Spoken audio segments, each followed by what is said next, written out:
नमस्कार। स्वागत है आप सबका द इकोनॉमिस्ट में। तो चलिए हमेशा की तरह आज के दिन की भी शुरुआत करते हैं द स्पीकिंग ट्री के आर्टिकल के साथ। यहाँ पर हम बात करने जा रहे हैं द स्पिरिचुअल प्रोसेस। सो कैसे जो है स्पिरिचुअलिटी किस प्रोसेस की तरह काम करती है हमारे डेली लाइफ में। तो यहाँ पर स्टार्टिंग में बात कर रहे हैं कि जब स्पिरिचुअलिटी वर्ड की हम बात करें तो उसके बहुत तरह की इमेजेस आ जाती हैं हर एक के दिमाग में जब हम एक वर्ड यूज करते हैं स्पिरिचुअलिटी। ओके, किसी इंसान के दिमाग में कोई इमेज आ जाती है, किसी इंसान के दिमाग में कोई इमेज आ जाती है। ओके, तो अपने अपने हिसाब से जैसे मतलब स्टार्टिंग ग्रोइंग एज में जैसे उनके जो यहाँ पर मस्तिष्क में जो चीजें गई होती हैं, ओके, आंखों के थ्रू, ओके, देखने के थ्रू या सूंघने के थ्रू या सुनने के थ्रू, तो ये हमारी इंद्रियां हैं। तो इंद्रियों के थ्रू जो भी चीजें हमारे दिमाग में अंदर गई होती है ना, उस हिसाब से ही जब स्पिरिचुअलिटी की हम बात करते हैं तो उस हिसाब से दिमाग में इमेजेस बननी शुरू हो जाती हैं। तो यहां पर बहुत सारी मिसकंसेप्शंस भी हो जाती हैं इस वजह से। ओके, क्योंकि अगर हम बात करें स्पिरिचुअलिटी की, उसका बेसिकली मतलब है कि अपने आप को इस काबिल बनाना कि अपनी लाइफ को जो ना अच्छे से एक्सपीरियंस कर पाए बिना किसी जो फिजिकल लिमिटेशन है उससे।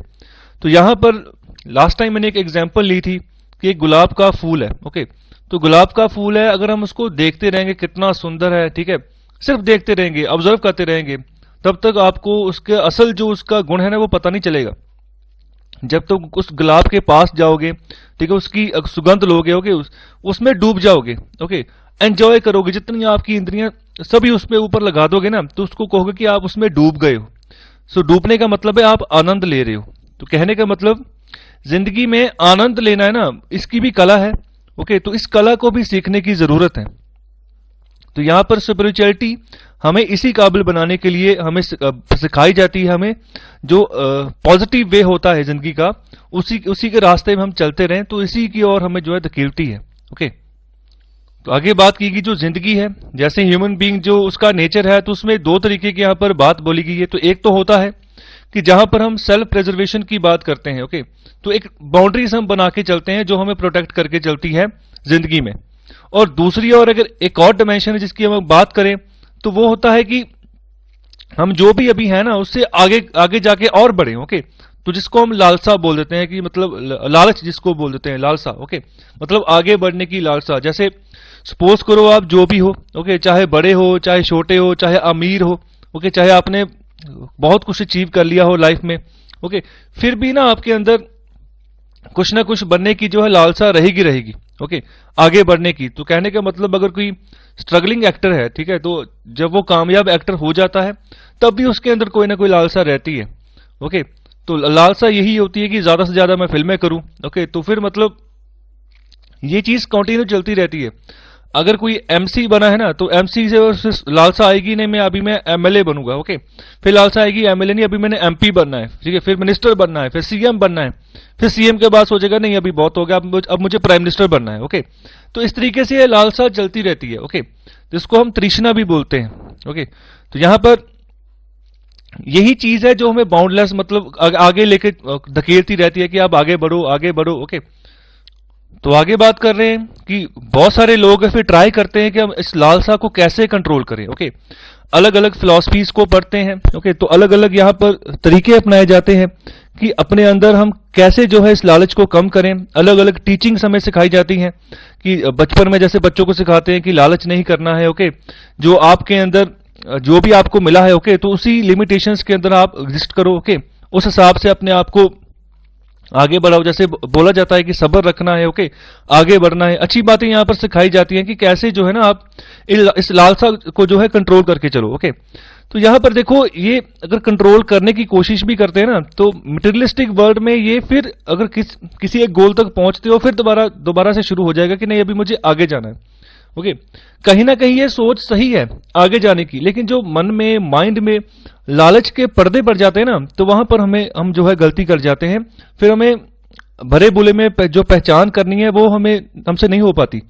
हम कोशिश भी करते हैं करने की, नहीं हो पाती, क्योंकि जो लालसा का जो जाल है ना, लालच का जो जाल है, वो दिन ब दिन फिर बढ़ता जा रहा है। ठीक है, फिर और मतलब मजबूत होता जाता है। तो यहां पर जो स्पिरिचुअलिटी है उसका क्या मैटर है, तो इसी कंसर्न में यहां पर बात कर रहे हैं। ओके, तो यहां पर बहुत सारी चीजें यहां पर बताई जाती हैं कि कैसे जो है हमें इसको जो है जो बिहेवियर है, इस हैबिट को हम सही कर सकते हैं। ओके, लेकिन फिर भी जो है बात नहीं बन पाती। ओके, तो आगे बात कर रहे हैं, अगर इसी हम लालसा की बात करें, अगर इसका कोई फिजिकल एक्सप्रेशन हमें देखने को मिलता है तो हम उसको बोल देते हैं कि सेक्सुअलिटी। ओके, अगर कोई इमोशनल एक्सप्रेशन इसका देखने को मिलता है हम उसको बोलते हैं लव।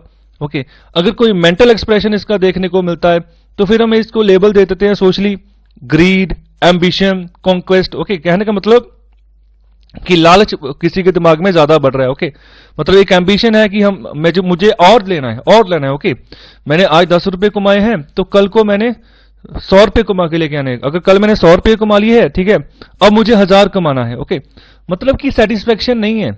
तो बात कहने की यहां पर यह बात कर रहे हैं कि स्पिरिचुअलिटी हमें यह चीज सिखाती है कि लाइफ में सेटिस्फाई होना बहुत जरूरी है।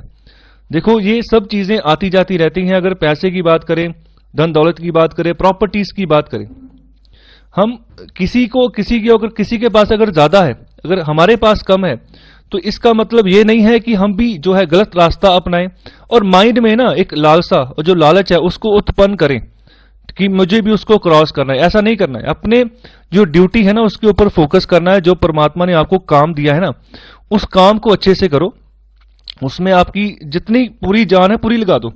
स्वामी विवेकानंद यही कहते हैं कि अगर आपने किसी गोल को अचीव करना है ना, तो आपका रोम रोम उस गोल को अचीव करने में लग जाना चाहिए, तो फिर ही उस गोल को आप अचीव कर पाओगे। तो इसी तरह से उन्होंने अपनी आत्मा को परमात्मा से विलीन करवाया था। तो वो भी यंगस्टर ही थे। ओके, तो जवानी की उम्र में ही उन्होंने इस पर्टिकुलर फील्ड के ऊपर सोचा।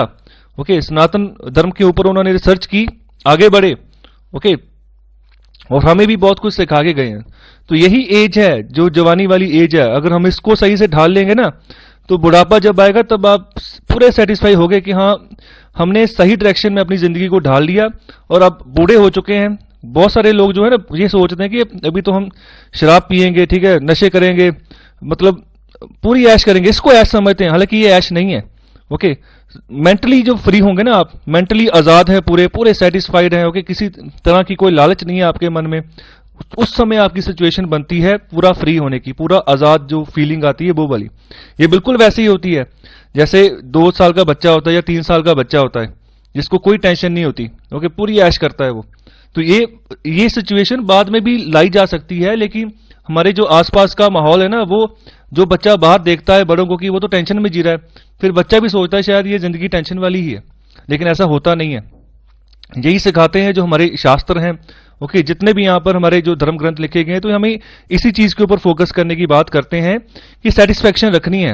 ओके, तो ये धीरे धीरे आदत डेवलप होती है। जितने सेटिस्फाइड रहोगे उतना मेंटल पीस रहेगा, जितना मेंटल पीस रहेगा उतने खुश रहोगे और उतने जिंदगी में आगे बढ़ोगे। तो यहां पर इस चीज को नेगेटिव वे में नहीं लेना है कि मतलब हमने एक गोल रखना है। ओके, उस गोल को अचीव करना है, गोल बड़ा होना चाहिए। ओके, लेकिन लालच जो है ना, ये दिमाग को अंधा कर देता है। ओके, क्रोध से भर देता है। ओके, यहां फ्रस्ट्रेशन होनी शुरू हो जाती है। तो इस चीज से हमें बचना है। ओके, तो ये यहां पर बात की गई है कि जो कॉन्शियस एक्सप्रेशन है ना, वो दर्शाता है कि आपका जो है स्पिरिचुअल प्रोसेस, आप स्पिरिचुअल प्रोसेस के जो थ्रू है आप चल रहे हो। तो यहां पर हम बात करने जा रहे हैं what India wants from Biden led US. मतलब अभी इलेक्शन हुए हैं अमेरिका में और वहां पर डेमोक्रेट्स जो हैं वो अभी वापस आ चुके हैं वहां पर। तो इलेक्शन के रिजल्ट में जो जो बाइडेन है उनको वहां पर जीत मिली है और जो ट्रंप एडमिनिस्ट्रेशन है वो वहां पर अभी हार चुका है। तो यहां पर बात की गई है इस आर्टिकल में कि क्या अब यूएस कर सकता है, मिनिमल कॉस्ट के ऊपर भी अगर हम बात करें तो क्या क्या काम जो है यूएस आने वाले समय में कर सकता है, तो उसका क्या इंपैक्ट होगा इंडिया के ऊपर और क्या इंपैक्ट होगा पूरे जो है वर्ल्ड की इकोनॉमी है उसके ऊपर, कैसे डील कर सकता है, कैसे जो है ना अब नई अप्रोचेस जो है यूएस लगाएगा। तो यहां पर ट्रंप एडमिनिस्ट्रेशन जब तक 4 साल तक यहां पर रहा, बहुत सारे जो है ऊट पटांग डिसीजंस भी इन्होंने लिए। ओके, खासतौर पे अगर इंडियंस की बात करें तो उनके ऊपर भी एक तरह की तलवार लटका दी थी जो वहां पर जॉब कर रहे थे अमेरिका में। तो इन सब चीजों के ऊपर आर्टिकल में डिस्कशन की गई है। तो यहां पर स्टार्टिंग में बात कर रहे हैं कि अभी जनवरी 2021 को यहां बाइडेन और हैरिस, जो बाइडेन है वो प्रेसिडेंट होंगे और जो कमला हैरिस है वो एक इंडियन ओरिजिन वहां की लेडी है, तो वहां पर वो वाइस प्रेसिडेंट बनेगी।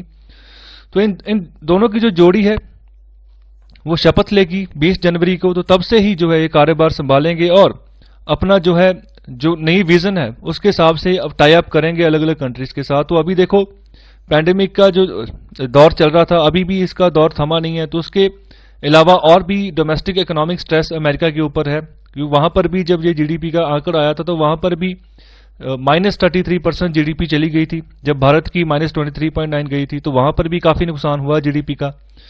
तो यहां पर बहुत सारे फ्रंट्स हैं जहां पर जो ट्रंप एडमिनिस्ट्रेशन है ना, वो ऐसे ही रास्ते में उन चीजों को छोड़कर अभी चली गई है।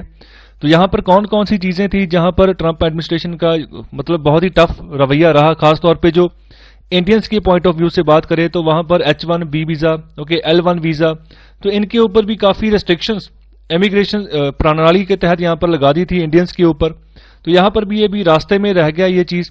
इसके अलावा रिसेंटली जब इलेक्शन के थोड़े समय पहले ही ट्रंप एडमिनिस्ट्रेशन ने क्या किया था कि जो इंडियन कंपनीज अमेरिका में काम कर रही हैं तो उनके ऊपर जो आईटी टेक्नोलॉजी वो प्रोवाइड कर रही थी, तो उनके ऊपर एक कॉस्ट उनकी बढ़ा दी। कैसे? उनको फरमान जारी कर दिया कि जो वहां की कंपनीज हैं अपनी सैलरीज की जो एम्प्लॉयज की जो सैलरी है उसको बढ़ाएं। ओके, तो $25,000 ओके पर जो एम्प्लॉय था यहां पर सैलरी बढ़ाने की बात की गई थी। तो बहुत ज्यादा बर्डन कंपनीज के ऊपर बन रहा था इस डिसीजन की वजह से। तो इसके अलावा जो इकोनॉमिक अपॉर्चुनिटीज इंडियंस को अमेरिका में मिल सकती थी उसके ऊपर भी इन्होंने रोकने की बात की थी, जो ट्रंप एडमिनिस्ट्रेशन था अगर उसकी बात करें। इसके अलावा जो इंडियन स्टूडेंट्स जाते थे अमेरिकन यूनिवर्सिटी में पढ़ने के लिए, वहां पर आगे कैरियर परस्यू करने के लिए, तो वहां पर उसके ऊपर भी काफी तरह की पाबंदियां ट्रंप एडमिनिस्ट्रेशन ने लगा दी थी। तो अभी ये सब कुछ रास्ते में हो गया, रास्ते में रह गई अब चीज। अभी नई सरकार आएगी और नई उनकी पॉलिसी होगी, तो उस हिसाब से अभी देखेंगे क्या सिचुएशन बनाते हैं ये। तो आगे बात करें कि अब जब ये माइग्रेशन पॉलिसी अगर इसमें नॉर्मलाइजेशन आएगा, ओके, तो उसका इंडिया के इंटरेस्ट में भी जो है काफी इंपैक्ट होगा। ओके, जैसे अगर यूएस टैरिफ जो लगाता है, जो इंपोर्ट ड्यूटी लगाता है, अगर उसमें कोई नरमी बरतता है तो ट्रेड जो है दोनों मुल्कों के बीच में होता है, उसमें जो है फायदा देखने को मिल सकता है इंडिया को। ओके, हालांकि अगर कोई मिनी ट्रेड डील ना भी हो तब भी। ओके, तो यहां पर यूएस टैरिफ लगाता है स्टील, एल्यूमिनियम। ओके, साथ ही साथ ट्रंप एडमिनिस्ट्रेशन ने क्या किया था कि इंडिया को जीएसपी बेनिफिट जो मिलते थे उस कैटेगरी से ही इंडिया को बाहर निकाल दिया था। सो यहां पर जनरलाइज सिस्टम ऑफ प्राइसेस था, जिसके तहत क्या होता था कि इंडिया को जीएसपी की लिस्ट में रखा था अमेरिका ने, जिसके तहत बहुत सारे प्रोडक्ट ऐसे थे इंडिया के जिनके ऊपर इंपोर्ट ड्यूटी जो टैरिफ है बहुत कम लगता था, और जिसकी वजह से उनकी बिक्री अमेरिका में आसानी से हो जाती थी। तो इसका मतलब यही होता था कि जो बैकवर्ड इकोनॉमीज हैं, पुअर इकोनॉमीज हैं, उनको एक स्ट्रेंथन मतलब एक सपोर्ट प्रोवाइड की जाए जो एडवांस्ड इकोनॉमीज हैं उनके द्वारा। तो यहां पर एडवांस्ड इकोनॉमी अमेरिका है, ओके, और जो थोड़ी पछड़ी इकोनॉमी है वहां पर भारत की बात की गई। तो यहां पर उन्होंने इंडिया को बाहर ही निकाल दिया कि आप अभी जो है बैकवर्ड इकोनॉमी नहीं है, तो आपको ये बेनिफिट्स जो है ट्रेड में नहीं मिल सकते। तो इसके अलावा जो यूएस चाइना ट्रेड वॉर चलती रही, काफी टाइम तक चलती रही, जिसका इंपैक्ट भी इंडिया के ऊपर रहा। ओके, तो अभी इसके भी अभी नए मायने निकल कर आएंगे आने वाले समय में कि क्या जो है नई सरकार डिसीजन लेती है इनके बारे में। तो इसके अलावा और भी इकोनॉमीज थी अमेरिका की भी, अगर खुद की इकोनॉमी की बात करें तो ऐसे डिसीजंस इन्होंने लिए हैं जिसकी वजह से अमेरिका की इकोनॉमी को भी जो है नुकसान यहां पर देखना मिला है। वहां पर भी पैंडेमिक की वजह से बहुत सारी जो है जानी नुकसान गया है। ओके, तो ये भी एक उनके अंदर गुस्सा था। इसके अलावा रिसेंटली क्लैशेस हुए थे, जो काले लोग थे और जो गोरे लोग थे उनके बीच में। ओके, पुलिस के द्वारा एक ब्लैक आदमी की हत्या हो गई थी, जिसकी वजह से दंगे भड़कने शुरू हो गए, पूरे यूएस में प्रदर्शन होने शुरू हो गए। तो वहां पर ट्रंप एडमिनिस्ट्रेशन क्या बोलती है, ट्रंप का बयान आया कि हम आर्मी वहां पर लगा देंगे अगर आप बाज नहीं आओगे। मतलब कि अगर आपने अपनी पॉपुलेशन को डील भी करना है तो आप उनको धमकी देकर डील कर रहे हो। तो यहां पर बहुत सारे नेगेटिव इंपैक्ट्स जो थे डाल दिए थे ट्रंप ने अपने रवैये की वजह से। ओके, ग्लोबली भी बहुत नेगेटिव इंपैक्ट गए, और अगर उनके खुद के देश की भी बात करें तो वहां पर भी बहुत सारे ऐसे डिसीजन उन्होंने लिए जिसकी वजह से अमेरिका का वोटर काफी हद तक नाराज हो गया था ट्रंप एडमिनिस्ट्रेशन से। और आगे बात करें तो यहां पर जो बाइडेन के द्वारा जब यूएस को लेट किया जाएगा, तो अभी उन्होंने पहले ही बोल दिया है कि जो पेरिस एग्रीमेंट हुआ था ऑन क्लाइमेट चेंज, उसमें वो दोबारा वापसी करेंगे। तो यहां पर जब 2016 में ट्रंप आए थे राष्ट्रपति बनकर, तो उन्होंने तभी बोल दिया था कि जो क्लाइमेट चेंज है ये नेचुरली एक प्रोसेस है, तो इसका कोई भी लेना देना नहीं है हमारी एक्टिविटीज से। जो भी हम एक्टिविटीज करते हैं जिससे कार्बन डाइऑक्साइड बढ़ जाता है, सल्फर का इमिशन ज्यादा होता है, तो उससे क्लाइमेट के ऊपर कोई इंपैक्ट नहीं पड़ता। तो इसके तहत इन्होंने पेरिस एग्रीमेंट से ही अमेरिका को बाहर निकाल दिया। ओके, तो जिसके तहत ऐसा था कि पेरिस एग्रीमेंट में जितनी भी अमाउंट यहाँ पर जुटानी थी, $100 बिलियन अमाउंट जुटानी थी, जिसका पैसा जो डेवलपिंग कंट्रीज थे उनको दिया जाना था कि आप वहां पर अपने मुल्कों में ऐसी सिचुएशन बनाओ कि आप क्लाइमेट को अच्छे से टैकल कर पाओ। लेकिन अमेरिका ने ज्यादा पैसे देने थे, तो यहां पर पैसे बचाने के चक्कर में अमेरिका बाहर ही आ गया। तो यहां पर इसको ये दोबारा रिजॉइन करेंगे, यहां पर उन्होंने क्लैरिटी दे दी है जो बाइडेन है। ओके, तो इसके अलावा और भी जो क्लीन एनर्जी के इनिशिएटिव्स होंगे, जहां पर एमिशन को हम मिटिगेट करने की बात करेंगे, इन टेक्नोलॉजीज के ऊपर भी रिसर्च की जाएगी। ओके, उसके ऊपर अच्छी खासी रकम जो है ये स्पेंड करेंगे। इसके अलावा अगर इंडिया की बात करें तो हम इसको सिर्फ जस्ट टेक्नोलॉजी ट्रांसफर की तौर पर हम नहीं देख सकते। ओके, तो ये पूरे वर्ल्ड की इंटरेस्ट में है कि जितने भी लार्जेस्ट एमिटर्स हैं, जैसे चाइना है, यूएस है, जो ग्रीन हाउस गैसेस को प्रोड्यूस करते हैं, जिसकी वजह से क्लाइमेट के ऊपर इंपैक्ट पड़ता है, वो एक टेक्नोलॉजी, बेस्ट टेक्नोलॉजी इस फील्ड में उतारें और जो एमिशंस हैं उनको कम करें। फॉर एग्जाम्पल, जैसे कोयला हम यूज करते हैं, तो कोयले की वजह से जो फ्लाई ऐश निकलती है, ओके, थर्मल पावर प्लांट्स में बिजली तो बनती है, लेकिन फ्लाई ऐशेस से एनवायरनमेंट की हवा वो दूषित होती है, उसको भी हमने सही करना है। तो अभी यहाँ पर भारत सरकार भी क्या करती है, वहां पर अलग अलग जो थर्मल प्लांट्स है वहां पर प्रोजेक्ट लगाए जा रहे हैं अलग अलग। उस फ्लाई ऐश को हम कंस्ट्रक्शन एक्टिविटी में यूज कर सकते हैं, सीमेंट में मिक्स करके, अगर रोडवेज बनाने हैं, सड़कें बनानी है, तो वहां पर यूज कर सकते हैं। इसके अलावा अगर बात करें तो यहां पर जो यूएस का रिसेंटली डिसीजन हुआ था, जब पैंडेमिक फैल गया यूएस में, तो ट्रंप ने गुस्से में क्या बोला, गुस्से में ही डिसीजन लिया कि डब्ल्यूएचओ से वो बाहर आ जाएंगे। डब्ल्यूएचओ से बाहर आ गए, नाता तोड़ दिया, वहां पर फंडिंग बंद कर दी। इसके अलावा वो अभी बात कर रहे हैं बाइडेन की, उसको दोबारा में जो है डिसीजन लेंगे अपना कि डब्ल्यूएचओ के साथ हम कैसा जो है आने वाले समय में जो है लिंक रखेंगे अपना। इसके अलावा जो वैक्सीन प्रोग्राम के तहत जितनी भी हेल्प होगी पुअर कंट्रीज की वो करेंगे। ओके, वहां पर पैसा देंगे। इसके अलावा जैसे ट्रंप एडमिनिस्ट्रेशन की बात करें तो डब्ल्यूटीओ जो था, वर्ल्ड ट्रेड ऑर्गेनाइजेशन, तो उससे भी पासा मोल दिया था इन्होंने, तो उसकी भी हालत नहीं अच्छी नहीं थी इकोनॉमिकली। फंडिंग प्रॉब्लम यहां पर डब्ल्यूटीओ में आनी शुरू हो गई थी। तो अभी इसके ऊपर भी ये अपना डिसीजन अच्छा लेंगे। ओके, और दोबारा से जो ईरान न्यूक्लियर डील थी, जिसका बहुत लंबे समय से जो है यहाँ पर न्यूज में ये चीज है, ईरान न्यूक्लियर डील, तो उसके ऊपर भी दोबारा से विचार करेंगे, री एंटर करेंगे। ओके, और जो ईरान के ऊपर सैंक्शंस लगाए गए थे ट्रंप एडमिनिस्ट्रेशन के द्वारा, तो उसको भी ये हटाएंगे। तो देखो, पीछे थोड़े समय पहले ऐसा हुआ था कि ईरान और यूएस ऐसी सिचुएशन बन गई थी कि दोनों में वॉर लग सकती है, क्योंकि ईरान का मिलिट्री जनरल जो था उसको मार दिया गया था अमेरिका की फोर्सेस की द्वारा।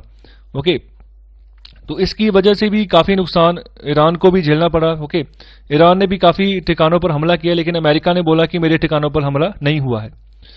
तो यहां पर आगे बात कर रहे हैं, अगर हम बात करें मल्टीलेटरल टैक्स की, ओके, तो इसका भी जो इंफॉर्मेशन एक्सचेंज एग्रीमेंट्स जो अलग अलग मुल्कों के बीच में होगा, ओके, उसके ऊपर भी जो है यहां पर विचार करेगा यूएस। ओके, तो यहां पर अभी के लिए फिलहाल यूएस बाहर है, क्योंकि यूएस इसमें इंटरफेयर नहीं कर रहा है। तो यह है क्या चीज, इसके तहत जितने भी बड़ी कंपनीज होती है ना, वो क्या करती हैं कि जो उनका प्रॉफिट बड़ा कमाने के चक्कर में वो टैक्स बहुत कम शो करती हैं, तो इसको बोलते हैं base erosion and profit shifting. तो किसी कंपनी में अगर सपोज करो इंडिया में कोई गूगल का प्लांट है, गूगल यहां पर काफी बड़े पैमाने पर काम कर रही है, तो जितना उसका प्रॉफिट बनता है, प्रॉफिट को शिफ्ट कर देती है अपने किसी और देश में जहां पर उसका और मतलब कंपनी चल रही है, फॉर एग्जाम्पल स्विट्जरलैंड, ओके, या कोई और कंट्री हो गया। तो कहने का मतलब टैक्स बचाने के चक्कर में अपना प्रॉफिट मेजोरिटी हिस्सा किसी दूसरे देश में शिफ्ट कर दिया। तो इससे क्या होता है, उस देश को जितनी टैक्स से इनकम आनी थी वो नहीं आ पाती। ओके, तो यहां पर क्या करेंगे, यहां पर ओईसीडी, ओके, तो यहां पर एक ऑर्गेनाइजेशन है ओईसीडी, तो ये सभी इकट्ठे होके एक जो है यहां पर एक बेस बनाएंगे, एक एग्रीमेंट करेंगे सारी कंट्रीज आपस में कि ऐसी जो बड़े प्लेयर है ना, गूगल जैसे, अमेजॉन जैसे, इनको हम कैसे नकेल डालें, कैसे जो है इनका जो ये टैक्स शिफ्ट कर लेते हैं इसको रोका जाए और टैक्स अपनी अपनी कंट्रीज में रखें और अपनी जो है टैक्स कलेक्शन उसको हम बढ़ाएं। ओके, और उसी टैक्स को अच्छे काम के लिए आगे यूज करें। तो लास्ट में आकर यही बात बोली गई है कि इंडिया को अपनी जो स्ट्रेटेजिक पार्टनरशिप है यूएस, ऑस्ट्रेलिया और जापान, इससे और मजबूत करना है इसको। ओके, जो रीजनली इनको जो जैसे इम्पैक्ट है, जैसे जापान का भी अपने रीजन में काफी इम्पैक्ट है, चाइना को काउंटर करके चलता है। ओके, तो ऑस्ट्रेलिया भी अभी चाइना के खिलाफ हो गया है, तो हमें यूएस वैसे ही खिलाफ है। ओके, तो इन सबको हमें जो देखो दुश्मन का दुश्मन ठीक है दोस्त होता है, तो ये सिचुएशन यहाँ पर बनी है। ओके, तो यहाँ पर इंडो पैसिफिक जो रीजन है वहां पर भी यूएस की अलग कमांड चलती है नेवी की। ओके, तो वहां पर भी चाइना का इन्फ्लुएंस वो बढ़ने नहीं देते। तो यहाँ पर जो अफगानिस्तान के साथ जो वहां पर तालिबान के साथ यूएस ने डील की थी कि अब जो है धीरे धीरे हम जो अपनी फोर्सेस अफगानिस्तान से हटा देंगे, तो यहाँ पर इसको भी अभी डिले कर सकते हैं, क्योंकि अगर अफगानिस्तान से फोर्सेस हटाता है यूएस तो वहां पर फिर डिस्टेबलाइजेशन हो जाएगी, फिर से तालिबान कब्जा कर लेगा और फिर से जो है इम्पैक्ट जो है नेगेटिव पड़ना शुरू हो जाएगा। जो वहां की डेमोक्रेटिक जो सरकार चुनी गई उसका कोई मतलब नहीं रह जाएगा। तो यहाँ पर इंडिया भी काफी हेल्प करता है अफगानिस्तान की, वहां पर इलेक्शन करवाने की मदद करता है, वहां पर पार्लियामेंट इंडिया ने बना के दी है अफगानिस्तानियों को। तो यहाँ पर एक अच्छा फ्रेंड है अफगानिस्तान। तो जब जरूरत पड़ती है जो फूड आइटम्स हैं वो भी जो है यहाँ पर हम जो है जो छबार पोर्ट है ईरान में उसके थ्रू जो है हम अफगानिस्तान में एंटर करवाते हैं। तो यहाँ पर जो पाकिस्तान जो है ना वो स्पॉन्सर करता है तालिबान को, तो यहाँ पर जो है अफगानिस्तान को अकेला नहीं छोड़ सकते उसके अपने दम पर। तो यहाँ पर यूएस जो है ना इसके ऊपर भी अभी सोचेगा, डिले कर देगा कि अभी ट्रूप्स मैंने जो है अफगानिस्तान से नहीं निकालने। तो ये था पूरा आर्टिकल। बहुत सारी जो है रिलेशंस अलग अलग कंट्रीज के बीच में कैसे हो सकती हैं, डिपेंड करता है जैसे यूएस के नए राष्ट्रपति शपथ लेते हैं उसके बाद क्या एक्शन लेते हैं, क्या जो ट्रंप के डिसीजन लिए थे क्या वो डिसीजंस वापस लेंगे। हालांकि वैसे तो ये इसी फेवर में है कि जितनी मेजोरिटी डिसीजंस ट्रंप के थे उसके खिलाफ ही थे, और यही लग रहा है कि ट्रंप के जो डिसीजन थे उसके खिलाफ जितने भी डिसीजन उन्होंने लिए थे वापस लेंगे और एक नई पॉलिसी के तहत जो यूएस आगे बढ़ेगा। तो यहाँ पर डेमोक्रेट्स की गवर्नमेंट बनने जा रही है ओके जनवरी महीने 2021 को। तो आशा करते हैं कि अच्छा रिलेशन आने वाले समय में इंडिया और यूएस का होगा। ओके, तो यहाँ पर बेसिकली यही चीज है, सॉल्यूशंस हमारी इकोनॉमी के लिए आगे तभी डेवलप होंगे अगर यूएस के साथ हम अच्छा जो है रिलेशन बना के चलते हैं। तो यहां पर हम बात करने जा रहे हैं a helping hand for borrowings by states. कहने का मतलब है कि अभी इस साल तो ज्यादातर जितनी भी राज्य सरकारें हैं उनका जो भी काम चला है वो कर्जे के ऊपर ही चला है। कहने का मतलब बाहर जो मार्केट है वहां से उधार ले लिया ओके, तो अपने जो बजट की जो है जहां पर पैसे की जरूरत थी उसकी पूर्ति कर ली। तो ये जो साल रहा है तो ये एक्स्ट्रा ऑर्डिनरी ईयर रहा है in the matter of debt market. Okay, मतलब कि बाहर से मार्केट से कर्जा ले लिया सरकारों ने और फिर जो है बजट में पैसा देकर लोगों को रिलीफ जो है पहुंचाना शुरू कर दिया इस जो पैंडेमिक का दौर है उसमें। तो यहां पर एक मदद कैसे कर सकते हैं स्टेट्स को, तो यहां पर एक हेल्पिंग हैंड की बात की गई है। तो यहां पर जो आरबीआई है ना, तो आरबीआई यहां पर मदद कर रहा है। ओके, तो यहां पर स्टेट्स जो है उनकी जो है यहाँ पर जो लोन लेते हैं ना तो उसको जो ब्याज देना पड़ता है तो वो कम से कम ब्याज हो, उनका जो उधार लेने का जो कॉस्ट है ना वो कम से कम हो। ओके, ताकि की फिजिकल सिचुएशन जो है स्टेट्स की ज्यादा ना खराब हो। तो कैसे उनकी मदद कर सकते हैं, तो यहाँ पर यही चीज यहाँ इस आर्टिकल में डिस्कस किया गया है। तो यहाँ पर अभी के लिए फिलहाल आरबीआई ने एक अपना फर्स्ट जो है ऑक्शन अभी किया है जिसके तहत उन्होंने ओपन मार्केट ऑपरेशंस के तहत 10,000 करोड़ की सिक्योरिटीज जो है वो खरीद ली है ओके मार्केट से। तो यहां पर क्या होगा, जब भी किसी चीज की अगर डिमांड ज्यादा हो जाए तो हमेशा उसके प्राइसेस जो है वो भी बढ़ जाते हैं। अगर सपोज करो कि दो बंदे हैं दोनों ने एक ही प्रोडक्ट खरीदना है ओके, तो और अभी मार्केट में अवेलेबल ही वो एक ही प्रोडक्ट है तो वहां पर जो ज्यादा पैसे देगा ओके तो वही वो उस प्रोडक्ट को ले जाएगा। तो यहां पर अगर किसी प्रोडक्ट की जो नॉर्मल प्राइस थी तो वो भी बढ़ जाएगी ओके। ओके, तो कहने का मतलब जब किसी चीज की डिमांड ज्यादा हो जाए सप्लाई कम हो जाए तो हमेशा उसके प्राइसेस भी बढ़ जाते हैं ओके। लेकिन अगर ओवरऑल बात करें ओके तो यहाँ पर जो यील्ड्स है ना तो यहाँ पर वो कम हो जाते हैं। तो यहाँ पर ये चीज बोली गई। तो कहने का मतलब कि अगर डिमांड ज्यादा हो जाएगी तो उसका जो उधार देने का जो कॉस्ट होगा ओके तो वो भी जो है यहाँ पर कम हो जाएगा। अभी इन्होंने 10,000 करोड़ की सिक्योरिटीज खरीद ली हैं। तो यहाँ पर बेसिकली खरीदने का मतलब यही है ओपन मार्केट ऑपरेशंस के तहत कि जब स्टेट्स जब बाय करें ना जब स्टेट्स लोन को बोरो करें, पैसे बाहर से उधार लेंगी तो उनको कम से कम बोरोइंग कॉस्ट हो वहां पर ओके। तो यहां पर बेसिकली यही कोशिश की जा रही है आरबीआई की तरफ से कि कम से कम इंटरेस्ट रेट जो है इनको पड़े ताकि कि एक तरह की जो सिचुएशन है स्टेट्स की वो अच्छी जो है शो हो। तो यहां पर अलग अलग बॉन्ड्स जो है वो साइन होते हैं ओके। तो यहां पर स्टेट डेवलपमेंट लोन एक तरह का लोन होता है ओके, इसके बारे में आगे चर्चा करता हूं। फिलहाल यहां पर आरबीआई की जो ओएमओ पॉलिसी है ओपन मार्केट ऑपरेशन पॉलिसी है, तो यहां पर इसको एक टूल बोला गया है कि जो है अभी पैंडेमिक के दौरान इस तरह इसको हम यूज कर रहे हैं कि कैसे स्टेट्स को जो है बेनिफिट पहुंचाया जाए, जो अभी का फिस्कल स्ट्रेस स्टेट्स के ऊपर बन गया है कैसे उनको भराया जाए। तो यहां पर ये बात बोली कि ये टूल जो है ये सफिशिएंट नहीं है अभी के लिए। ओके, तो यहां पर जो स्टेट्स है ना उनको अपने अंदर झांकी मार के देखना होगा, जो वहां पर उनकी फिजिकल सिचुएशन है उनको सिस्टमैटिकली कैसे रेवेन्यू को जनरेट करें इसके बारे में सोचना होगा। साथ ही साथ ये देखना होगा कि कैसे जो उनकी टैक्स कलेक्शन है, ओके, जो रेवेन्यू बेस है उसको कैसे इंप्रूव करें। Okay, so by duly levying infrastructural user charges and plugging for efficiency tariffs. Okay, तो टैरिफ्स अभी कैसे उनको यूजर चार्जेस कैसे चेंज करें, बढ़ाएं, कम करें, मतलब इस तरीके से टैक्स अपना तैयार करें जिस तरीके से टैक्स एक मलाई की तरह बने। ओके, लगे भी पर पता भी न चले लेकिन अच्छी कलेक्शन भी हो जाए, तो इनको देख के चलना होगा। ओके, यहां पर बेसिकली यही चीज है। आरबीआई मदद तो कर रहा है किसी न किसी तरीके से कि जब अगर मार्केट से उधार भी ले, देखो अगर बात उधार लेने की आ जाए, कर्जा लेने की आ जाए, तो वहां पर सोच लो कि सिचुएशन कितनी खराब है। तो हमें इस सिचुएशन से बचना है। ओके, फिलहाल यहां पर आरबीआई एक हेल्प कर रहा है इनकी स्टेट्स की कि कम से कम ब्याज पर उनको पैसा मिल जाए मार्केट से। तो यहां पर जो ओएमओ पॉलिसी है उसको यूज करके, ओपन मार्केट ऑपरेशंस के तहत। तो यहां पर हम बात करने जा रहे हैं जो स्टेट डेवलपमेंट लोन्स हैं। तो ये एक तरह यहां पर जो स्टेट्स हैं यहां पर क्या होती हैं, बॉन्ड्स इशू कर देती हैं। यहां पर एक लिमिट होती है कि कितने लिमिट तक जो है ये कर्जा जो है मार्केट से उधार ले सकती हैं through SDL, through state development loans. तो यहां पर बॉन्ड्स इशू कर देते हैं, तो उन बॉन्ड्स के हिसाब से यहां पर इनको पैसा आता है, उसी पैसों को फिर अपने बजट की जो खामियां रह जाती हैं वहां पर पूरा करके फिर बजट जो है वो लागू करती हैं, अलग अलग फील्ड्स में जो है पैसा भेजती हैं। तो यहां पर किस्तें देनी पड़ती हैं ब्याज की जो ये लोन लेती हैं। तो यहां पर इसके तहत जो लोन मिलता है यहां पर ब्याज कम लगता है। तो अभी के लिए फिलहाल जो है 3.8 लाख करोड़ का जो है उधार जो है स्टेट गवर्नमेंट जो है ले चुकी है through state development loans. Okay, तो ये बात की जा रही है अभी अप्रैल से सितंबर 2020 की। तो इसी समय के दौरान इतना लोन जो है उधार जो है बाहर से उठा लिया गया है मार्केट से। तो यहां पर बात की गई it is over 50% that in the like period last year. तो इसी साल की अगर बात करें, इसी ड्यूरेशन की बात करें तो 50% ज्यादा है पिछले साल से। ओके, तो यहां पर जो मार्केट एस्टिमेट है is that another 2 lakh crore in SDL would be raised in the third quarter this fiscal year। तो अभी ये थर्ड क्वार्टर का जब पूरा रिजल्ट निकालेंगे, ओके, तो वहां पर जीडीपी की ग्रोथ का भी बारे में पता चलेगा। साथ ही साथ ये भी पता चलेगा कि 2 लाख करोड़ के आसपास का दोबारा से ये उधार जो स्टेट्स है उठाने वाले हैं, ओके, एसडीएल के थ्रू।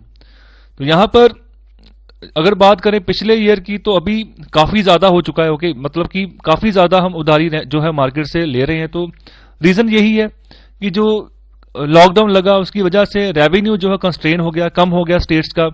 जो उनकी टैक्स कलेक्शंस थी उसमें काफी बड़े पैमाने पर शॉर्टफॉल आया, खासतौर पर जो गुड्स एंड सर्विसेज टैक्स की जो अगर बात करें तो उसके थ्रू जो पैसा स्टेट्स गवर्नमेंट्स को जाता था वो बहुत कम हो गया। ओके, तो यहां पर इसके चलते ही जो है सरकारें जो है राज्य सरकारें अब मजबूर हो चुकी हैं कि लोन लें, ओके, उधार लें मार्केट से ज्यादा। तो यहां पर बात की गई है massive shortfall in the goods and services tax devaluation from the centre amounting to 2.35 lakh crore. Okay, so 2.35 lakh crore इतना अभी तक जो है कम जो है जीएसटी कलेक्ट हुआ है इस साल। ओके, जो नया फिस्कल क्वार्टर बताया गया उसके दौरान। तो यहां पर अभी आगे की अगर सोचें तो वहां पर आरबीआई ने एक अच्छा जो है यहां पर ओएमओ ऑपरेशंस यहां पर किए हैं, ओपन मार्केट ऑपरेशंस के तहत जो 10,000 करोड़ की जो सिक्योरिटीज उठाई हैं। तो यहां पर बेसिकली फायदा पहुंचाने की बात की गई है स्टेट्स को, स्टेट डेवलपमेंट लोन्स के थ्रू अगर वो लोन लेती हैं तो इस तरह से एक तरह की हेल्प जो है आरबीआई कर रही है स्टेट्स की। लेकिन यहां पर साथ ही साथ ये भी बात बोल रहे हैं कि states also need to be proactive fiscally. तो अपने आप को भी यहां पर जो है एक्टिव करना होगा, सही करना होगा जहां पर खामियां हैं। ओके, कि कैसे जो है फिलहाल के लिए हम अपना टैक्स कलेक्शन बढ़ाएं, तो उसके लिए क्या क्या कर सकते हैं, तो ये चीज उसके ऊपर फोकस करना होगा। तो साथ ही साथ यहां पर जो नंद किशोर सिंह जी की जो कमेटी है जिसको हम शॉर्ट फॉर्म में एनके सिंह बोलते हैं, तो इन्होंने भी, इनकी कमेटी ने एक जो है रिकमेंडेशन दी थी, okay, on public debt management. Okay, कैसे जो है कर्जे को आप मैनेज करो। ओके, तो यहां पर उन्होंने कॉल दी थी कि आप फिस्कल काउंसिल बनाओ सेंट्रल लेवल पर भी और स्टेट लेवल पर भी। तो यहां पर फिस्कल काउंसिल क्या काम करेगी, फिस्कल काउंसिल का काम होगा कि कैसे जो है ना कर्जे को जो है हम टैकल करके चले। अगर बाहर से उधारी भी लेनी है ना तो सबसे पहले फिस्कल काउंसिल देखेगी कि मतलब कैसे उधारी चुकाएं, मतलब कि जहां से हमें कम से कम जो है इंटरेस्ट जो है जहां पर देना पड़े, और जिसके साथ क्या फायदा होगा, जो फिस्कल सिचुएशन है स्टेट्स की और सेंटर की वो ज़्यादा ना बिगड़े। ओके, कम जो है किस्तें कम देनी पड़े, कम ब्याज देना पड़े, तो इससे अगर कम ब्याज देना पड़ेगा तो नेचुरली फायदा होगा स्टेट्स का भी, सेंटर का भी। तो यहाँ पर जो फिस्कल काउंसिल होगी, ठीक है, वो जो सेंटर की फिस्कल काउंसिल है, स्टेट की फिस्कल काउंसिल, दोनों आपस में कंसर्न करके भी चल सकते हैं। ओके, आरबीआई के साथ भी टच में रह के चल सकते हैं, तो काफी फायदा होगा। तो यहाँ पर एनकेएस सिंह की ये रिकमेंडेशन थी कि इस तरीके से आप डेट मैनेजमेंट अच्छे तरीके से कर सकोगे अगर आप फिस्कल काउंसिल को क्रिएट करते हो, बनाते हो, सेंट्रल लेवल पर भी और स्टेट लेवल पर भी। तो जो आपकी बोरिंग कॉस्ट आती है ना, जो उधार लेने का खर्चा आता है, जो ब्याज आप देते हो, वो कम हो जाएगा आने वाले समय में। तो यहां पर देखो, ये साल तो जरा बाहर से जो ओपन मार्केट ऑपरेशंस के तहत उधार लेके फिर ही यहां पर जो है सरकारें काम चला सकी हैं। अभी के लिए फिलहाल जो अक्टूबर का डाटा है उसमें तो यहां पर डाटा के अकॉर्डिंग 1.25 लाख करोड़ का जीएसटी कलेक्शन हुआ है अक्टूबर में, लेकिन अभी भी बहुत कम है ये। अभी भी जो है राज्य सरकारें उनको बाहर से उधार चुकाना पड़ रहा है। साथ ही साथ जो सेंट्रल गवर्नमेंट है वो भी जो है हर हफ्ते 6-6 हजार करोड़ की जो है यहाँ पर उधार से, मार्केट से उधार लेके वो पैसे जो है राज्य को जारी कर रहे हैं। ओके, जिन जिन स्टेट्स को ज्यादा प्रायोरिटी पर जरूरत है पैसे की। तो यहाँ पर सिचुएशन इतनी अभी सही नहीं है। चलो धीरे धीरे हम इकोनॉमिकली आगे बढ़ रहे हैं, सही हो रहे हैं, लेकिन अभी समय है। अभी मतलब हमें सपोर्ट लेकर आनी है, एक ऐसी सपोर्ट, एक ऐसी अप्रोच लेकर आनी है कि इकोनॉमी लंबे समय तक अच्छे बड़े तरीके से जो है सस्टेन करे, उभरे, और आगे जल्दी से जल्दी जो है यहाँ पर जॉब्स क्रिएशन शुरू हो जाए और जल्दी से जल्दी जो इकोनॉमी है वो बूस्ट जो है होनी शुरू हो जाए। सो आई होप आपको लेक्चर अच्छा लगा है, तो कृपया लाइक, शेयर और सब्सक्राइब जरूर करें। बहुत बहुत शुक्रिया लेक्चर सुनने के लिए।